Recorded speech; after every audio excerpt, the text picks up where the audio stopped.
bien parce que c'est ce que vous demandez, c'est ce dont vous avez besoin pour votre quotidien. Mais ça passera d'abord par l'explication du pourquoi et qui vous permettra du coup d'être beaucoup plus au fait. Par exemple, je vais vous donner un exemple tout bête, c'est dans la reprise de traitement. Au fond, mon but, c'est de savoir, c'est que pour vous, à la fin du cursus, vous sachiez exactement ce que vous voulez faire, ce que vous ne voulez pas faire, ce que vous voulez confier, ce que vous savez faire. Et ce qui fait que le but de cette formation, c'est de démarrer un traitement endo pour le faire et pas pour essayer de le faire. Donc, c'est une formation qui vise à tellement travailler le cas en amont que finalement, au moment où vous êtes prêt à le faire, vous le faites complètement. Vous n'êtes pas inquiet d'arriver sur le résultat et de ne pas savoir comment ça va se passer. Parce que déjà, dans la relation avec le patient, ça, c'est pas facile, hein, de lancer les traitements en disant, je vais voir comment on va y arriver. Si je vais y arriver, en fait, c'est pas possible pour moi. Il faut vraiment lancer un traitement parce qu'on sait qu'on va le mener et que quel que soit le résultat dans lequel il sera, ce sera ce résultat-là et c'est avec ce avec quoi on va continuer. Donc ça vous permet d'avoir une vraie forme d'autonomie. Moi, de toute façon, dans mon parcours, j'ai fait 17 ans d'omnipratique. Donc, c'est pas, je ne suis pas endodontiste en sortant de la fac. J'ai vraiment bourlingué avant de faire de l'endo. Donc, les problématiques que vous avez, je les connais bien. Et les questions que vous pouvez vous poser aussi a priori, même si j'ai vraiment besoin de vous pour animer ça. Après, bon, pour finir la présentation de ce que je présente, c'est Endosophie, c'est vraiment une université privée d'endo. Donc, d'un côté, il y a un diplôme universitaire d'endodontie internationale en partenariat avec l'Université de Pacifique à San Francisco pour ceux qui veulent se former en endo temps plein. Et là, c'est 2 ans de formation de haut niveau. On mange vraiment de la littérature, beaucoup. Il faut énormément de disponibilité. Il faut vouloir changer de vie. Il faut vouloir être endodontiste. Mais au départ, Endosophie, ça a été créé pour les omnipraticiens. Ça a été créé comme un niveau intermédiaire entre ce qui sort de la fac et un niveau d'endodontiste élevé pour faire de la bonne endo en omnipratique au quotidien, avec l'idée que les omnipraticiens peuvent faire de l'endo et que ce n'est pas la peine de les prendre pour ce qu'ils ne peuvent pas faire. Donc, ce n'est pas vrai, ça marche. Et donc, c'est ce qu'on va essayer de vous apporter là à travers ce cursus et c'est ce qui est proposé dans Endosophie. Et en partenariat avec The Dental, ça m'a permis de le faire en e-learning et donc de répondre à des demandes un peu plus fréquentes que je ne pouvais pas faire parce que mon truc, c'est de le faire à petits groupes pour justement répondre à vos questions. Et avec l'e-learning, c'est quand même plus facile. On aura les TP, etc. Donc, en termes de présentation, je ne vois pas trop que dire de plus, si ce n'est que j'ai quand même 25 ans de pratique. Donc, n'hésitez jamais à me poser absolument toutes les questions que vous voulez, même celles où vous vous dites « Oh, mais ça doit se savoir ». Alors, ce n'est pas du tout comme ça que je fonctionne. Je préfère que vous me posiez toutes les questions que vous voulez, toutes. Même celles qui, selon vous, sont connues. Je ne vous toiserai jamais. Ce n'est pas comme ça que je suis. Donc, allez-y, lâchez-vous, posez les questions et c'est fait pour être interactif. Catherine, on enchaîne sur le déroulement du programme, ça te va? Voilà. Alors, moi, j'ai une Ça me petite va question. parfaitement, ça me va parfaitement. J'ai une petite question. Petite question qui fâche. Est-ce que vous posez la digue? Oui. Oui, tout le temps? Quasi, oui. Oui, mais vous, Oui. ce n'est pas du jeu, vous, je vous connais. D'accord. Ok. Mais je sais que vous la posez parce que vous faites quasiment beaucoup d'endo et vous êtes très intéressé. Et pour ceux qui ont un exercice plus peut-être plus jeune, parce que c'est pas que M. Bisraor soit vieux, mais il a un âge plus mature, hein. Et les jeunes, est-ce que vous la posez tout le temps? Alors, rétablissez Toujours. évidemment vos micros. Oui.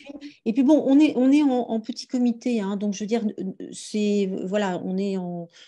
Allez-y, l'interactivité, c'est vraiment le plus important. Donc, voilà, ce ne sont pas des tests, ce ne sont pas des évaluations, c'est vraiment des questions pour mieux vous connaître. Et bon, voilà, l'intérêt, c'est de pouvoir améliorer sa pratique. Et voilà, donc, ce n'est pas grave si vous ne la posez pas. Non, c'est Bon, pas grave. je ne sais pas si vous m'entendez. Oui. Oui. Moi, ça fait 3 ans que je travaille. Et au début de ma pratique, j'ai pas posé la digue pendant peut-être 1 an, parce qu'elle m'avait traumatisé pendant la fac. Et après, je me suis rendu compte que c'était un allié, mais juste peut-être par fainéantise, je le mets pas pour le secteur antérieur. Mais sinon, pour tout le reste, je le mets. Très bien. Voilà. Très bien. Et d'autres, alors, alors, il y en a, il y a Zoïla qui ne la pose pas. D'accord, très bien. Et également traumatisée à la fac. Ouais, je vois, je sais. En fait, pour ceux qui ont été traumatisés de ça à la faculté, c'est pas compliqué. C'est parce qu'ils ont été enseignés par des gens qui ne la posaient pas ou peu. Et du coup, qui n'avaient pas une pratique très rodée. Donc, moi, si je pose cette question, c'est pour deux choses. La première, c'est est-ce que vous voulez que le premier TP comporte un TP dig? Et deux, alors pour ceux qui, vous pouvez me répondre par écrit en mettant oui, non, et du coup, moi, je fais la liste et je vois avec Catherine qui veut ça, parce que Oui, je peux faire une première partie du TP là-dessus. Et pourquoi? Parce que même si scientifiquement parlant, on ne peut pas montrer, et 17 ans de Cochrane Review là-dessus n'ont pas montré que la pose de la digue permettait d'éviter les infections. On n'a pas de lien direct de cause à effet. C'est de toute façon une obligation de l'HAS, 2008. Donc, il y a deux choses en endo qui sont obligatoires et qui sont mises dans les textes de l'HAS. C'est la pose de la digue et évidemment, ça va avec la reconstitution préendodontique. Donc, du coup, c'est des choses pour lesquelles, moi, pour tout ce dont je vais vous parler, qui est de la préservation pulpaire, d'un traitement qui vient bien au niveau apical, etc., je vais toujours considérer que vous posez la digue parce que sans quoi la valeur de ce que je vous dis n'est pas la même. Du coup, on va partir là-dessus dans les cours. Il faudra que vous considériez que je considère que vous la posez. Et du coup, j'ai besoin de savoir si vous voulez un TP dig ou pas. Parce que vous pouvez même me le dire après, on a le temps de préparer la oui. séance. Mais c'est facile de la poser avec un matériel très réduit. Je peux vraiment, en une demi-heure de temps, vous montrer quel set d'instruments, quelle technique et vous le faire très rapidement. Il faut juste qu'on puisse nous s'organiser pour que vous ayez ce qu'il vous faut pour la poser. Et voilà. Donc là-dessus, c'est un incontournable parce que si on regarde le programme, on va faire du diagnostic clinique, donc on va faire tout ce qui est conservation pulpaire. Et il y a un sujet qui plaît toujours beaucoup, c'est la pulpotomie. C'est un sujet à la mode. Sans digue, c'est pas la peine, on ne peut pas parler de pulpotomie. Donc voilà, c'était la première chose que je voulais mettre en place dès le départ. Dites-moi, il y a des questions? Les premières réponses en fait, que j'ai pu lire et que j'ai enregistrées sont, comment dirais-je, euh, c'est très mitigé. Voilà. Il y a beaucoup de non. Non, non, on ne veut pas voir la BD. Voilà, quelques demandes. Pour le moment, c'est Ah, mitigé. On pourra y revenir. Hein, on pourra faire même un atelier éventuellement. exactement, je peux même le Voilà. dissocier parce que s'il y en a que trois qui sont intéressés mais qui en ont vraiment besoin, bah, je le fais. Là, je m'organise en fait. Moi, c'est juste une question d'organisation. Oui, on aura le temps et peut-être qu'on vous enverra même peut-être un petit questionnaire pour affiner complètement et vous êtes un petit nombre, donc se dire on pourra faire véritablement pour que ça colle. Voilà. Alors, je peux déjà répondre à une question là. Je serais curieux de savoir vos crampons préférés et votre matériel. Alors oui, je peux vous dire tout de suite. Ce sont les Brinkers, donc Brinkers. Ce sont des crampons sans ailette et vous avez une gamme toute simple qui est la gamme, vous me dites si je vais trop vite, hein, B1, B2, B3, B1 pour les molaires mandibulaires, toutes, B2 pour les molaires maxillaires gauche, secteur 2, B3 pour les molaires maxillaires droite, puis vous avez W2 et W2A pour toutes les prémolaires, et puis vous avez le clamp 212 qui est sans ailette pour les incisives et un clamp à ailette incisive, n'importe lequel. Donc, c'est le set que j'utilise depuis 20 ans, 25 même. Ça c'est de la fidélité, hein. Ah oui, là, voilà. Donc après, si on continue, les cadres à digues que je trouve parfaits, et par contre là, il faut les acheter sur eBay et tout parce qu'ils sont plus commercialisés beaucoup, ce sont les Visiframe, V-I-S-I, et Frame, F-R-A-M-E. Ils sont en plastique transparent avec des petits picots, donc ça permet de bien maintenir la feuille et de ne pas les avoir dans la radio. La pince à clampe, c'est une pince de chez Colten. La pince à perforer aussi. Et il faut toujours interposer une feuille de digue entre le pointeau et le plateau, sans quoi le pointeau est mort. Donc, tous vos pointeaux sont morts. Et puis, derrière, un fil dentaire ciré et un tout petit peu de gel lubrifiant non gras, type échographie ou lubrifiant gel vaginal. Parce que si vous en mettez un petit peu sur l'intrado et un petit peu sur le clamp, ça glisse. Donc, le matériel le plus simple, c'est ça. Et c'est celui que j'utilise tous les jours, les mains dans le dos, les yeux fermés. Peut-être on pourra on reprendra peut-être tous ces éléments et on vous fera une petite fiche sur Une votre fiche. e-learning qu'on vous enverra directement, comme ça vous pourrez la voir, hein, n'est-ce pas? Bon, ce sera plus simple aussi. Ouais. Et c'est sans ailette, donc ça veut dire que très simplement, vous posez le clamp, donc vous voyez où vous le posez, vous faites glisser la feuille dessus et vous mettez le cadre et après vous passez le fil.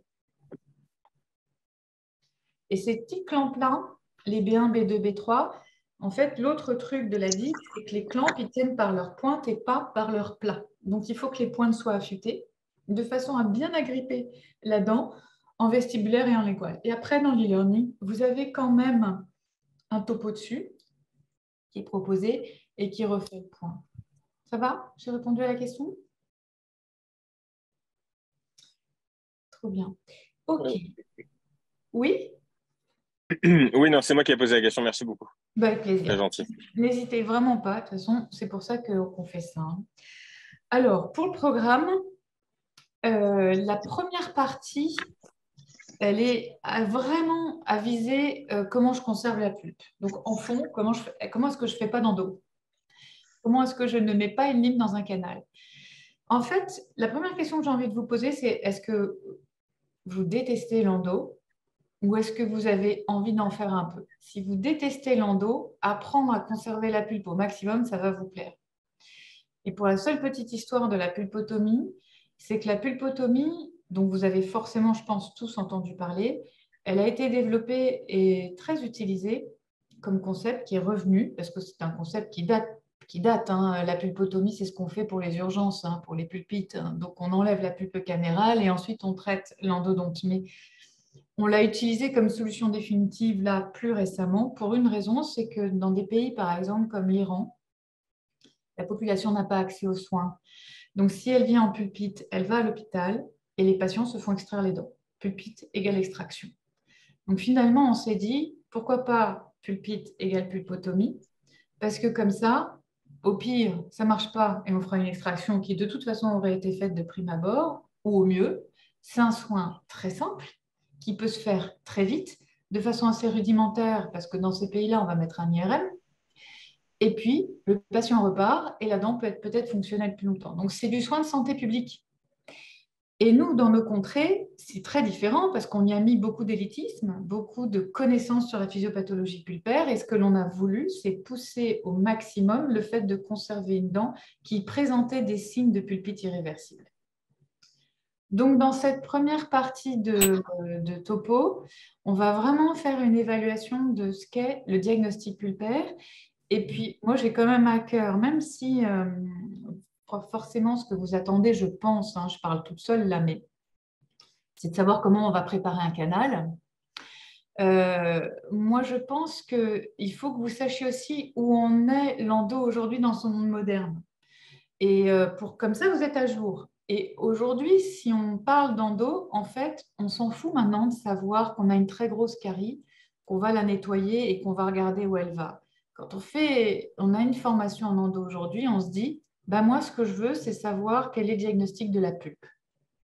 Parce qu'en fonction de son état, je vais voir si je peux garder la pulpe vivante ou pas, ou je vais voir si je vais dépulper. Donc, tout le but du jeu aujourd'hui, c'est pas de se jeter sur une lésion carieuse profonde, de la traiter et de voir où elle va, c'est de se jeter sur le diagnostic et de voir ce qu'il en est et de garder le plus longtemps possible la dent vivante. Ce qui peut, un, aider à ne pas faire d'endo, deux, aider à faire plein de collages, de restauration collée, type onlay, d'être très conservateur, etc. Et puis, il y a des moments où on ne peut pas faire autrement. Et le but de l'endo aujourd'hui, c'est finalement que la reprise de traitement à long terme n'existe plus. C'est-à-dire qu'on se retrouve avec des solutions de conservation pulpaire très poussées et éventuellement un premier traitement. Alors, on en est encore loin, Donc, on a encore tout un séminaire sur la reprise de traitement qui est vraiment utile. Mais c'est vrai quand même que si on fait plus de prévention, ben, on devrait avoir de moins en moins de premiers traitements. Et surtout, si on apprend aux praticiens à faire très bien un premier traitement, on en aura peut-être moins des reprises. Alors, pour avancer dans le programme, la première chose sur laquelle je vais essayer de vous rendre vraiment performant, c'est ce diagnostic clinique. Et vous allez voir que pendant un temps, on ne va pas voir de radio. On va énormément parler de ce qu'apporte le patient. Et ce n'est pas du tout une vision angélique. C'est-à-dire que quand j'accueille un patient et que je fais un diagnostic, il y a à peu près 5 minutes de temps où il consolide sa relation avec vous et où dans son historique, il vous dit absolument tout de la pulpe et de son diagnostic à lui. En fait, souvent, le patient le pose bien mieux que nous, le diagnostic. Hein. Donc, je vais vous donner un petit exemple tout bête. C'est le patient qui n'a pas dormi de la nuit, ça pulse, quand il est en position allongée, il ne dort plus. C'est quoi? Pulpite irréversible. Voilà. Mais si on s'en tient là quand on lui parle, moi, je vais lui dire, mais c'est venu d'un coup, cette douleur. Et s'il vous dit, mais non, mais rappelez-vous, j'étais déjà venue vous voir parce que j'avais déjà eu un peu mal. Et je n'ai pas encore regardé une radio, je ne fais que vous parler comme quand il est avec moi. C'est pour ça qu'il n'y a pas de radio aujourd'hui, hein, encore. Il me dit, mais j'étais déjà venue vous voir et on avait regardé et on n'avait rien vu. Mais j'avais un peu mal et puis c'est venu un peu plus au froid et puis maintenant c'est là très présent. À votre avis, cette pupille irréversible, elle est liée à quoi? Patient qui vient avec un petit symptôme, mais vous voyez rien, il n'y a pas de carie sur la dent, il a globalement un peu mal, mais on n'arrive pas à savoir exactement où et tout d'un coup ça part en pulpite. C'était quoi? Une fêlure. Une fêlure. Et du coup, qu'est-ce que va être le traitement? Bah forcément, de faire le premier traitement, c'est-à-dire d'au moins d'ouvrir la chambre. Mais par contre, il va falloir sertir la dent. Parce que comme la dent a une fêlure, il ne suffira pas de faire l'endo, parce qu'on va la perdre. Si on ne fait que l'endo, il faudra faire une couronne derrière. Donc, ce moment de diagnostic clinique, il est vraiment important parce qu'il consolide le lien entre vous et le patient. Il vous permet de poser directement les bases du soin parce que ce n'est pas la surprise après le traitement, il faudra faire la couronne. C'est dès le départ, avec un diagnostic bien posé et aussi, finalement, d'apprendre dans quelles conditions une dent qui a une fêlure qui est suffisamment profonde pour atteindre la pulpe va pouvoir être préservée. Et là, tout votre sérieux en découle. C'est-à-dire que si vous arrivez à avoir un bon pronostic de traitement, parce que, OK, le diagnostic est fait, c'est une pulpite irréversible, mais en endodontie, et ça, c'est la première notion clé et phare, on traite une cause. Partez pas au hasard. Si vous ne trouvez pas de cause de la problématique, vous ne pouvez pas la traiter. C'est ce que je vous ai dit en début de séance, et on ne part pas sur l'essai-erreur. En endo, on traite une cause. Donc là, on va apprendre à trouver les causes. Et si la cause, c'est une fêlure, ben, il faudra une couronne. Et si vous le dites tout de suite, le patient, ça passe tout seul. Mais si vous le dites après l'endo, c'est moins facile. Ça fait un petit peu plus étape par étape, comme si on découvrait les événements les uns après les autres. Et le mieux, c'est d'anticiper le plus possible. Est-ce que ça va? À peu près? Donc, il y a un énorme temps qui se passe à ne pas faire d'endo, c'est-à-dire à faire un excellent diagnostic clinique, à connaître un peu plus la pulpe et à savoir comment on traite une lésion carieuse profonde face à une pulpe qui peut être plus ou moins symptomatique. Une fois que je vous aurai rendu conscient de ça, je vais bien sûr vous amener sur du diagnostic radiographique. Parce que la deuxième chose à faire avant un traitement endo, et là-dessus on fera du training, c'est de lire vos radios. Bien souvent, on se lance un peu, on lit rapidement et on découvre un problème et on n'a peut-être pas fait une radio rétroalvéolaire, éventuellement une rétrocoronaire pour voir la forme de la chambre. Et d'ailleurs, il y a une question qui me vient, est-ce que vous abordez le traitement endodontique en ayant peur de la perforation? Est-ce que ça fait partie des choses qui vous travaillent au moment où vous rentrez dans une dent? J'imagine Viviane dire oui de la tête parce que je vois sa tête. Mais sinon, les autres, je ne sais pas. Il y a un oui et enfin, voilà, les réponses. Des fois, mais globalement, non. Bon, ça, c'est bien. Ok, parce que voilà, ce que va apprendre ce diagnostic radiographique, c'est à le faire de façon très méthodique. Une très bonne radio orthocentrée, c'est pas possible autrement. Moi, mes étudiants, là, ils peuvent se faire harakiri s'ils n'ont pas une bonne radio, parce que si vous voyez pas l'apex d'une dent et au-delà de l'apex, vous pouvez pas avoir conscience de ce qui vous attend. Donc, une bonne radio orthocentrée, une radio rétrocoronaire quand vous avez peur de la chambre. Parce que là, le Bitewing vous donne une radio qui est perpendiculaire aux couronnes et du coup, vous voyez vraiment la distance entre la partie occlusale et la chambre. Et là, vous pouvez vous dire, j'ai tant à parcourir. En sachant que sur une dent intacte au maxillaire, vous n'avez quasiment aucune chance de faire une perfo, à la mandibule un peu plus. Et donc, ces petits trucs de diagnostic radio, c'est comment je les fais bien, quel type de radio je fais, est-ce que je prescris un cone beam, qui sont des questions qu'il faut se poser parce qu'en fait, l'endo, c'est énormément de petits détails autour qui font qu'au moment où vous démarrez, vous avez tous les éléments pour comprendre ce que vous avez à faire. Donc, on va retravailler ça proprement. Et donc, évidemment, la digue, parce que j'ai abordé direct dessus, parce que je voulais savoir si vous avez besoin d'un TP, parce que pour moi, c'est essentiel. Mais pour ceux qui travaillent de temps en temps sans digue, ils ne mesurent pas que du coup, ils sont occupés par le rouleau de coton salivaire, l'aspiration, l'assistante qui s'embête, parce que ça l'embête d'aspirer avec tout ça, le bruit et le fait de ne pas bien voir, parce qu'une digue avec son bon contraste, vous voyez bien, ben, tout ça, c'est plein de petits éléments qui font que votre traitement est moins facile et moins bon. Donc, faire une bonne endo, je vous assure, c'est pour 10% du problème une question de lime dans le canal. Et pour tout le reste, c'est une question de bon diagnostic, d'être sûr de pouvoir le faire. C'est est-ce que je sais le faire? Et ça, c'est une question à laquelle il faut répondre et qui n'est pas honteuse, dans le sens où si la question, si je me la pose, il faut que je sache y répondre. Et pour ça, il faut que je sache analyser une radio et il faut que je sache traiter une cause. Je vais vous donner une cause de reprise de traitement, par exemple. Vous faites un premier traitement endodontique sur une dent qui porte déjà une lésion. Il y avait une nécrose, il y a une lésion. Vous faites le traitement endodontique, il est correct. On verra ce que c'est qu'un traitement correct. Et puis la lésion augmente. Est-ce que vous savez gérer ça? D'abord, pourquoi est-ce que la lésion augmente? Probablement que c'est une infection extra-radiculaire. C'est des bactéries qui sont sorties de la racine. Ça, c'est que dans 8% des cas. Et pour traiter ça, il faut faire une chirurgie. Donc, vous voyez, quand on a ces écueils-là, il faut savoir pourquoi on les a. Et après, est-ce que je vais pouvoir faire une chirurgie? Donc, le design de la formation, c'est de vraiment arriver à un moment donné à vous dire, tiens, la radio est comme ça, parce qu'on revient à la radio, là, 2D. La courbure de la racine, elle est à 90 degrés dans la mésio-vestibulaire, avec une petite courbure dans la disto-vestibulaire, une palatine à 23 mm de long. Est-ce que je sais faire ça? Est-ce que j'en ai envie? C'est la première question. 2, est-ce que je sais traiter une grosse courbure? C'est la deuxième question. Est-ce que j'ai le matériel pour?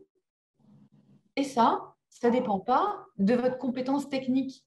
Ça ne sort pas du chapeau une compétence technique. Ça sort du fait qu'on sait exactement ce qu'on a à faire et qu'on voit si on a le matériel pour le faire.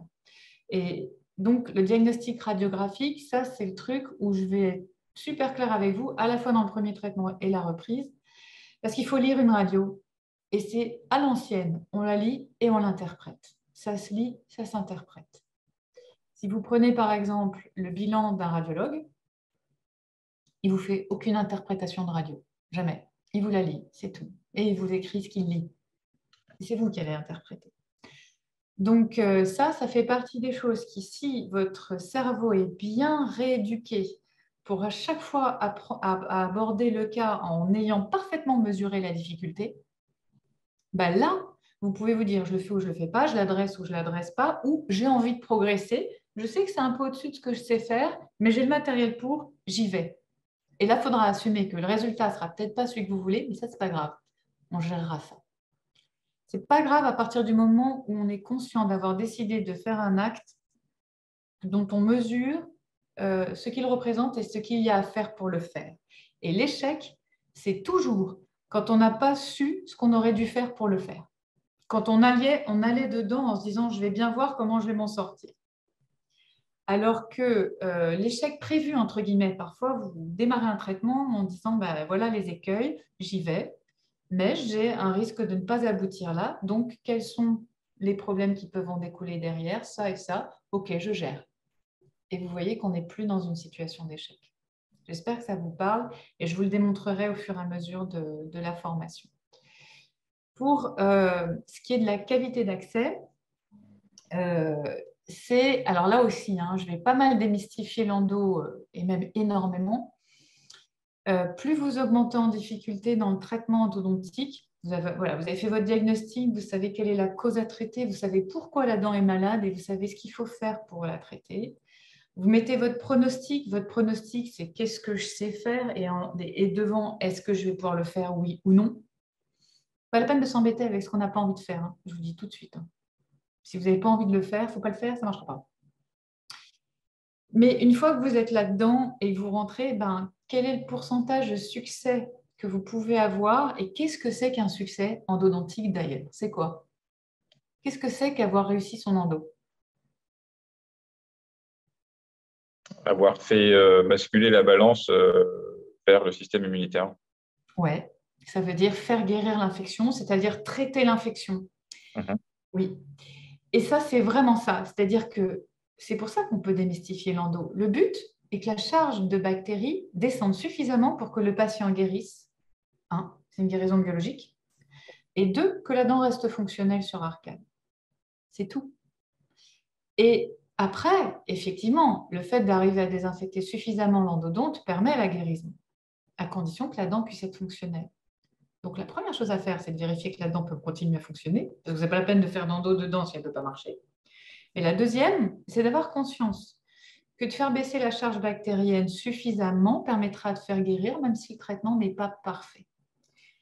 Je ne dis pas qu'il ne faut pas faire des traitements pas parfaits, mais je dis que quand on n'est pas arrivé à exactement ce qu'on voulait, c'est peut-être pas si grave, à condition qu'on ait bien mesuré le cas qu'on était en train de traiter. Petit à petit, là, c'est une séance d'introduction, mais on va pas à pas le designer.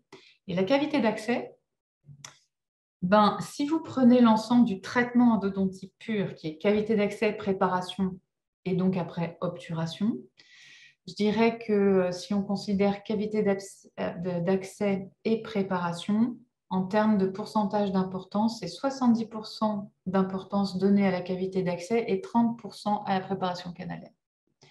En fait, chaque fois qu'on a une reprise de traitement à faire, c'est parce que la cavité d'accès et l'entrée dans le canal n'ont pas été bien gérées.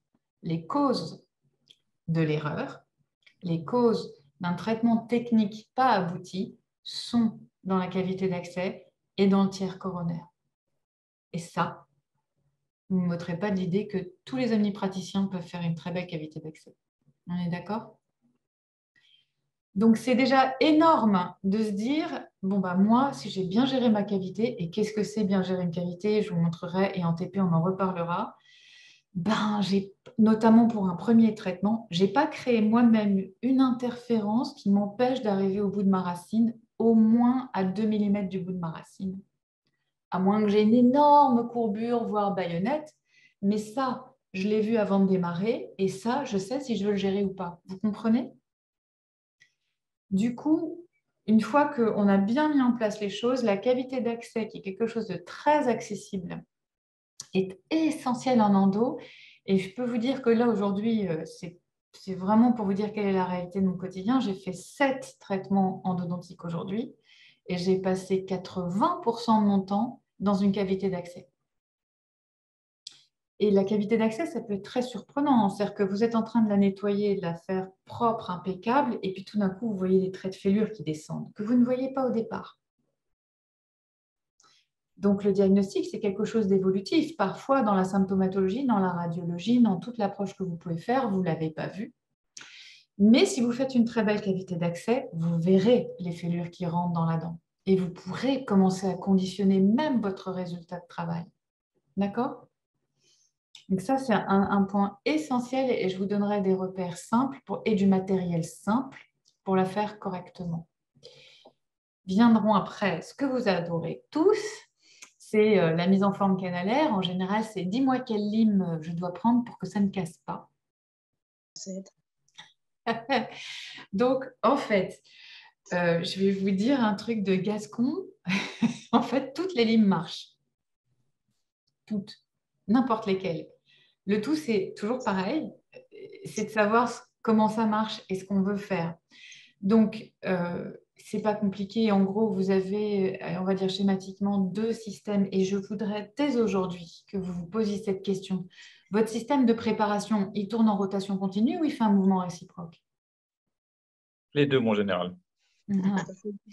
Monsieur Bitrov, est-ce que vous savez? Moi, continue. Continue. Continue. Réciproque, très bien. Ça n'a rien à voir. En fait, du coup, déjà, je vous montrerai, je ne vais pas tout vous dévoiler tout de suite, comment ça fonctionne en rotation continue, comment ça fonctionne en mouvement réciproque. Et ça, voilà, je vois qu'il y en a. Et du coup, ça, en fait, que le réciproque soit de chez VDW ou qu'il soit de chez Dansplastirona ou qu'il soit de je ne sais quelle marque type Fanta ou truc comme ça, en fait, ce qui va faire la différence entre vos limes après, c'est le process de fabrication et le traitement thermique de l'alliage. Il peut donner et qui donne à la lime un peu plus de valeur dans certaines marques qu'à d'autres. Donc, toutes les marques cheap sont en général beaucoup moins contrôlées dans leur process de fabrication, beaucoup plus variables dans la qualité de la sortie de production et donc beaucoup plus susceptibles en elles-mêmes de se fracturer parce que le matériau en lui-même est moins qualitatif, bien que moins cher. Il ne faut pas se leurrer, c'est vraiment ça. Après, il y a des gammes un peu rotor où au milieu d'un ensemble très médiocre, vous en avez une ou deux qui est très bien faite et qui donc relèvent un peu le niveau en termes de fracture d'instruments. Mais sinon, globalement, pour toutes les marques des grosses entreprises assez connues, le tout, c'est de savoir quel mouvement vous voulez utiliser et comment vous allez séquencer et de respecter la séquence et de ne pas trop mélanger et d'avoir fait une très bonne cavité d'accès. Et là, vous saurez utiliser à peu près tout. D'accord? Donc, est-ce que ça casse? Ben, je vais vous dire quand est-ce que ça casse. Et ça aussi, ça fait partie des petites lois que j'aime bien apprendre. La vie, c'est action-réaction. Ben, le canal, c'est pareil. C'est-à-dire que quand vous rentrez une ligne dans un canal et qu'elle est contrainte parce que la cavité d'accès est super en contre-dépouille et que du coup, l'accès dans le canal est déjà très contraint. Vous me suivez? Et ça tourne. Et qu'en plus, la lime, elle aborde une deuxième courbure avec une double contrainte. Bah, en fait, la paroi dentinaire, elle renvoie à l'instrument la claque qu'elle prend. C'est-à-dire que l'instrument lui envoie une claque, et ben la dentine lui en renvoie une.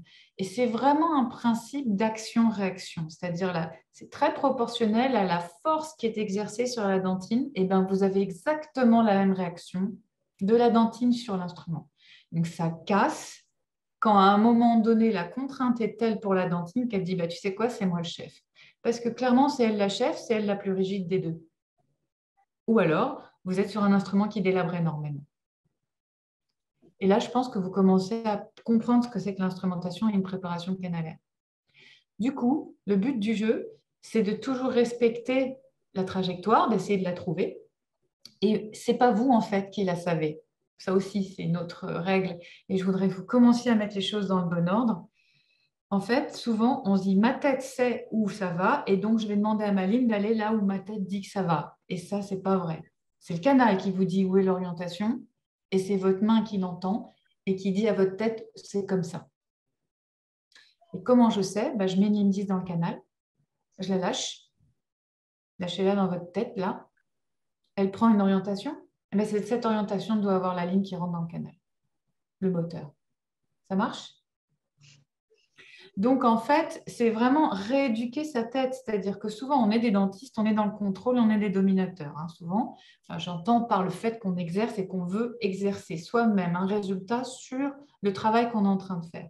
Ce n'est pas vraiment ça. L'endo, c'est vraiment une autre leçon.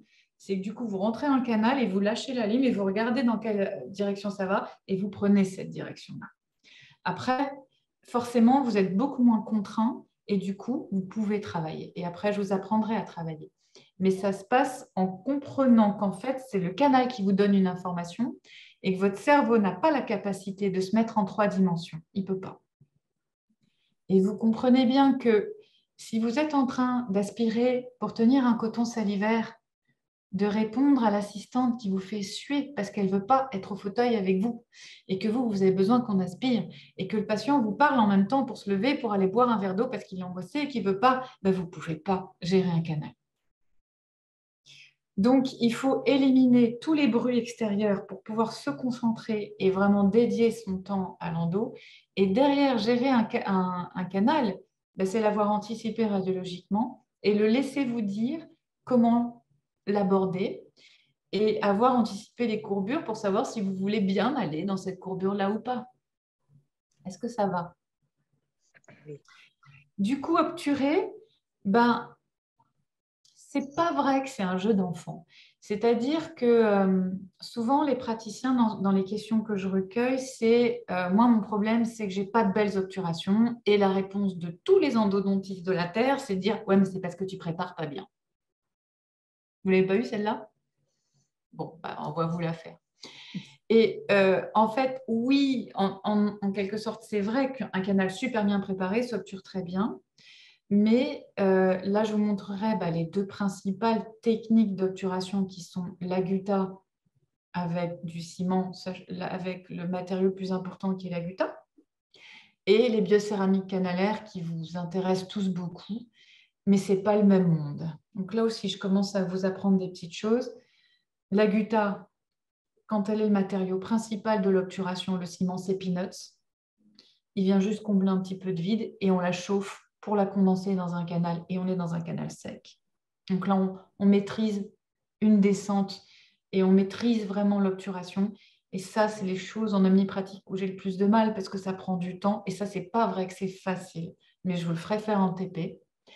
Et puis, il y a l'autre qui est facile, qui est l'obturation au biocéramique, mais qui nécessite intellectuellement de comprendre qu'elle est un très haut niveau de finesse en biomatériaux parce qu'elle nécessite un canal humide et que cette biocéramique ne guérit pas un canal. Pourtant, elle a des vertus de bioactive. Elle crée une action sur le vivant, mais comme tout biomatériau bioactif, elle est active sur ce qu'elle touche. Donc, dans un canal, elle ne guérit rien parce qu'il n'y a pas de matière vivante malade à moins d'avoir une perforation, une déviation avec une sortie de route où là, vous vous retrouvez dans l'os. Donc, quand vous obturez un canal avec une biocéramique, il doit être un peu humide et on ne sait pas aujourd'hui de combien. Et en fait, c'est le matériau le plus important. La gutta qu'on va mettre pour le pousser n'est qu'un tuteur, elle n'a pas d'importance. Et en aucun cas, et là je vais y aller tout de suite, en aucun cas, parce qu'on a mis une gutta dans un canal qui prend une biocéramique, on pourra retraiter facilement. Ce n'est pas vrai. Parce que si le traitement à la biocéramique s'arrête à 5 mm du foramen et qu'il y a 5 mm dedans non désinfectés, on a mis un cône de gutta là-dedans et on dit « Ah, je peux réintervenir ». Ce n'est pas vrai.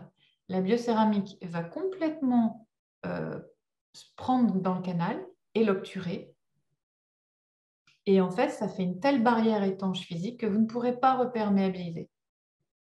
Donc, c'est facile parce qu'il suffit de mettre du matériau dans un canal et de pousser avec un cône de gutta et que là, on n'est pas en train de descendre étape par étape à chaud, machin. Par contre, ça ne peut jamais récupérer une mauvaise trajectoire. Même s'il y a une gutta dedans, parce que quand j'enlèverai la gutta, j'enlèverai la mauvaise trajectoire et de toute façon, je ne pourrai pas retrouver la bonne. Donc, c'est pour ça que je veux vous montrer ces deux techniques parce qu'en tant qu'omnipraticien et en tant qu'ancienne omnipraticienne, quand il m'arrivait de ne pas arriver au foramen, d'être même loin, d'être même dans ce qu'on peut dire l'échec, c'est-à-dire que je n'ai pas du tout pu résoudre le problème, donc forcément je vais avoir une chirurgie, parce qu'il y avait déjà une infection par exemple dans la racine, puis quand j'obture je suis à 7 mm, donc forcément il y a de grandes chances que l'infection reste.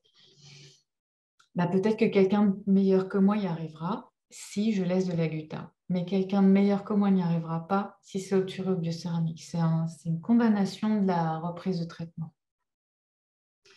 Donc, il y a plein de choses à mûrir dans sa tête entre les deux. Il faut continuer à pouvoir faire les deux, je pense, parce que pour les jours où on n'est pas au bout, entre les 0,2 mm, cette obturation à la biocéramique, elle condamne toute reprise de traitement, tout succès. Je suis très drastique, pas toujours, c'est pas toujours ça, mais quasiment. Donc, c'est pour ça que l'obturation n'est pas quelque chose de si simple. D'un côté, la gutta chaude, ça s'apprend techniquement, mais au moins ça peut se retraiter. De l'autre, la biocérame, c'est un matériau qu'il faut apprendre parce qu'il a un très haut niveau de biologie et de bioaction. Et il faut savoir comment il marche et comment l'utiliser. Et par contre, il a un énorme avantage que vous allez tous adorer, ça va très vite. Ça va beaucoup plus vite. Et c'est un vrai gain, c'est vraiment important. J'avais oublié ce qui concerne l'irrigation. Alors, comme c'est un sujet super à la mode, à chaque fois je l'oublie, je ne sais pas pourquoi. Mais pourtant, c'est très marrant parce qu'ils sont tous dessus comme si c'était I. Et en fait, bon, c'est très important parce que on a longtemps vécu dans l'idée, l'irrigation, elle existait, mais elle n'était pas désinfectante dans les années 70-80. Elle venait mettre en suspension des débris, c'est tout. Jusqu'au moment où on a compris que la désinfection du canal, c'était pas vraiment la préparation mécanique, c'est-à-dire qu'on a fini de racler toutes les parois pour nettoyer. On ne le fait plus, ça. Mais donc, on fait une adjonction d'un élément chimique, qui est la désinfection, par l'irrigation, parce que ça vient compléter et ça vient détruire le biofilm qui est sur les parois. Donc, pour ce qui est de l'irrigation active, je vous donnerai une méthode très, très simple et applicable et pour le coup, qui ne coûte pas cher et qui, sur le plan scientifique, est parfaite. Il y a énormément de nouvelles choses, des ultrasons, et en fait, tout ça ne fonctionne pas à l'endroit où on veut que ça fonctionne, c'est-à-dire au niveau apical. Parce que désinfecter chimiquement un canal, c'est détruire le biofilm. Et le biofilm bactérien, il est à 67% dans le tiers apical. Donc, si l'insert ultrason qu'on veut utiliser ne peut pas vibrer avec de l'espace là où il n'y a aucune efficacité de l'irrigation à ultrason. Donc forcément, quand on met un ultrason dans un canal et qu'on s'arrête à 16, là où il y a encore un peu d'espace pour vibrer, mais que le canal fait 20, ben la cavitation, elle ne descend pas à 20. D'accord? Donc ça, je vous montrerai ça. Et puis, avec ça, on aura fait quand même pas mal parce qu'on aura compris comment fonctionnait la pulpe pour essayer d'être plus fin et de la garder plus longtemps. Mais je ne suis pas une dingue de la préservation pulpaire à tout prix. Parce que je ne suis pas du tout une dingue d'un patient qui a mal au long cours. Et pour finir cette présentation-là, je voulais finir là-dessus. Les pronostics en endo ont de tout temps été pronostics biologiques. Est-ce que j'ai guéri la lésion? Est-ce que j'ai bien traité mon cas? Et bien sûr, c'est évidemment essentiel, mais je vous ai dit, il y a deux pronostics, il y a le biologique et le physique. Eh ben, en fait, c'est les patients, notamment aux États-Unis, qui ont inversé la donne. C'est-à-dire qu'on s'est concentré, les patients voulaient avoir leur mot à dire quant à la guérison endodontique. Parce que aux États-Unis, vous dites root canal treatment, ils savent très bien ce que c'est. Nous, l'endodontiste, ils découvrent. Mais les patients ont eu envie d'avoir maille à partir parce qu'ils sentaient qu'ils étaient vus comme des cas à traiter. C'est ce qu'on fait avec eux. Quand on les voit, on se dit, est-ce que je vais traiter la lésion? Est-ce que je vais arriver à le faire guérir? C'est un cas à traiter. Alors qu'eux, ils se disent, ben moi, en fait, ta lésion, je m'en fous. Ce que je veux, c'est pas avoir mal. Première chose. Deuxièmement, je veux que ma dent soit fonctionnelle. Deuxième chose. Et troisième chose, je veux qu'elle soit jolie. Donc, la guérison de l'infection, pour eux, c'est lié à la douleur. Et ce sont devenus nos pronostics. C'est-à-dire que l'endodontiste traite d'abord, et l'omnipraticien aussi, et c'est là-dessus que je voudrais terminer, c'est vous traitez d'abord la douleur. D'abord la douleur. Une douleur, elle ne doit pas s'installer, elle ne doit pas durer, parce que surtout par les temps qu'on vit, où les patients sont extrêmement stressés, je ne sais pas si vous ressentez ça dans votre pratique, mais alors moi, de plus en plus fort, ils sont dans un état, mais je pense qu'on est dans le même, parce qu'on n'est pas différents. Mais première chose, et en endo, c'est ça que je veux que vous sachiez, notre premier rôle est de traiter la douleur. Donc, on ne va pas, sur une lésion carieuse profonde, avec l'envie de garder une pulpe vivante, dire au patient, ouais, vous allez avoir mal pendant 3 mois, mais ce n'est pas grave. Sincèrement, c'est grave. Parce que ça installe un stress, ça ne guérit pas bien une dent qui fait mal pendant 3 mois. Donc, il faut vraiment pouvoir statuer sur la pulpe en étant un peu plus drastique que trop conservateur, je pense, parce que des douleurs qui durent trop, c'est des neuropathies. Ensuite, Covid, en post-Covid, on a référencé énormément de douleurs inflammatoires avec un niveau de seuil beaucoup plus élevé. Donc, le traitement de la douleur est vraiment prioritaire.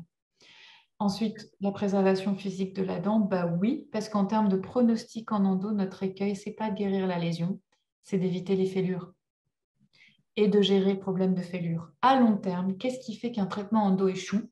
C'est la fêlure fracture. C'est pas le problème de la guérison de l'infection, parce que quand on sait bien dresser son diagnostic, pronostic, on sait si on va guérir la lésion ou pas. Par contre, ce qu'on ne sait pas, c'est ce que devient une fêlure. Et là, il y a beaucoup de choses qui avancent sur la fêlure et le diagnostic d'une fêlure avec l'aide du Cone-Beam.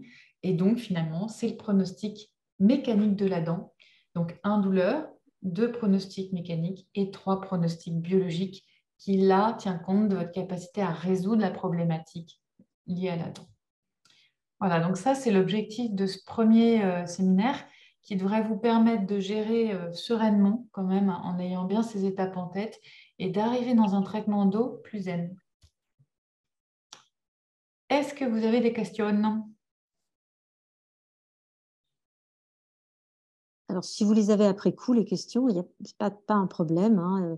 Vous savez que sur votre formation e-learning qui va démarrer demain matin, vous avez un forum et donc vous pouvez poser vos questions et on les transmettra à Sarah sans aucun problème. Donc, si vous avez oublié ce soir de poser une question, ce n'est pas trop tard.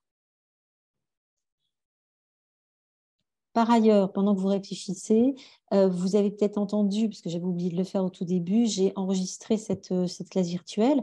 Vous pourrez également la retrouver sur le forum si vous voulez revoir quelques éléments dont vous a parlé Sarah ce soir. Y a-t-il des questions? Et vous pouvez peut-être me dire quel était votre dernier cauchemar en endo que je vois un peu là. Il y en a un qui va me le dire.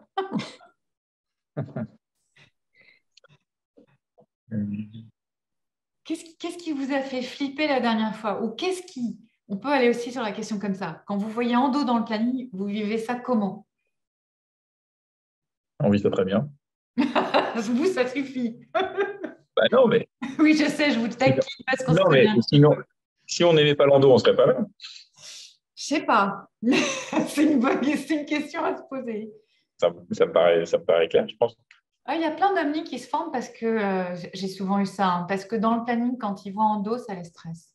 Ils se disent, je veux plus avoir de stress quand je vois ça dans le planning. Je veux l'aborder en ayant de quoi l'aborder sans stresser. Mais juste d'un point de vue organisation de cette formation, ça veut dire qu'à partir de demain, on va avoir accès à de la documentation, c'est ça qu'on va recevoir par Alors, mail? non, ce n'est pas de la documentation, vous allez entrer sur un espace de formation qui va être votre espace de formation et sur lequel des modules e-learning qui ont été concoctés à la fois par Sarah Attal et par nos ingénieurs pédagogiques, parce que ce sont des vrais modules e-learning interactifs avec plein de choses pour que vous puissiez véritablement être passionné par tout ça. Donc les modules e-learning arriveront dès demain.